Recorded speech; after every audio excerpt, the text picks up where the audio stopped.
start this up, there's another really fascinating discussion. I haven't gone through all of it, so I'm going to be as surprised as you are. We're going to experience this together. It's going to be so great. And then, so here's this great question. Check this out. Dating indecision, wondering if I'll ever feel right or sure about someone. This is great. Let's dive right in here. Because this is something that a lot of people struggle with. So let's dive right in here. Let's check this out. So here we've got this poster, the handle Can Mormon Girl. Oh yeah, okay, that's great. So posted in May of 2020, and okay, so not that long ago. It's here's let's see. I'm assuming this is a woman, because it says girl in the handle, but let's find out. I've been dating in hopes of one day marrying for about 7 years now. Okay, honey, let me tell you something. You think you're struggling. You're not really struggling as much as you think you are. And this is coming from somebody who's been single for a lot longer than 7 years. So I can remember how it was when I was at the place where you are, and yeah, it does feel overwhelming. It feels like it's your whole world. I got that. But at the same time, understand, you think you're struggling, you don't really know what struggle is, really, at this point.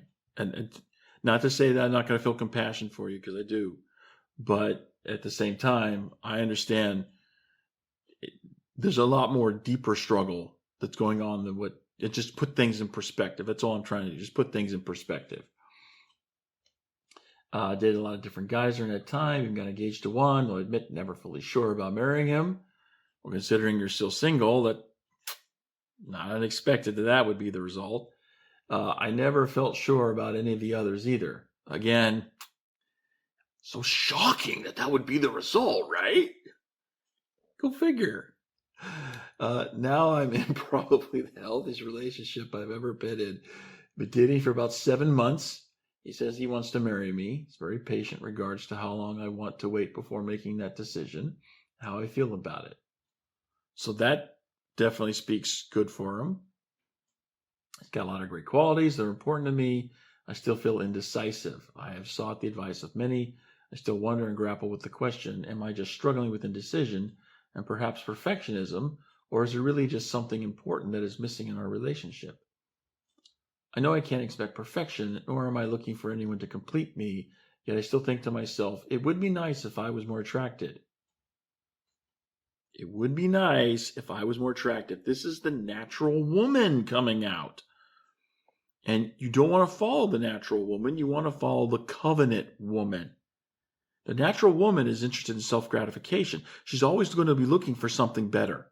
She's never going to be satisfied. So if you get into the natural woman, you will never be satisfied. You'll be struggling with this question for the rest of your life. Regardless of whether or not you get married, you'll always be struggling with it because nothing will ever be good enough for you. You'll always be looking for new. You'll always be looking for that guy who can give you the novel experience that you haven't had before. Because again, see, women don't think with logical, intellectual reasoning the way men think, okay? They think with logic, but it's not logic that's based on intellectual thinking. It's based on emotion. It's an emotional logic. And so that emotional logic will lead you to believe it's completely reasonable, and by the standards of emotional logic, it is, to expect that you should have this new experience from your significant other. And if your significant other isn't giving you that new experience, and he's not going to fulfill you, he's not going to fulfill your needs. And see, this leads you to break sacred covenants, which is why the covenant woman is going to be someone who prioritizes making and keeping sacred covenants over self-gratification. It's important to understand this distinction. If you value making and keeping the sacred covenant more than you value being self-gratified, then you really need to take a look at things. When this stuff starts playing out, you really need to take a look at that, because that's the natural woman. And the natural woman, like a natural man, is an enemy to God. because when you follow through with those natural tendencies, it leads to a frustration of the Lord's plan for his children here in mortality. That's really the bottom line with it. So I just want to point that out right then and there. Okay. I wish he was more ambitious about the kind of lifestyle I want to have. Okay. Well, that's great. You know, you want to look for alignment and direction. You really want to look for alignment and direction. And if someone's not aligned with you directionally, I don't have any problems, don't have any qualms in saying thanks, but no thanks. I like simple. Just me keep it simple. Let's ground ourselves in fundamentals here. Okay, this is the way this works. Let's see here. I sometimes feel shallow for thinking the former thought, but some say a physical attraction is higher up on my list of what's most important, and that's okay. I would agree that it's okay for physical attraction to be important, but at the same time, you don't want to make it more important than making and keeping a sacred covenant. You want to make the covenant more important than anything you're going to get out of the relationship, because ultimately your marriage is not about you. It's about what you create together with your spouse.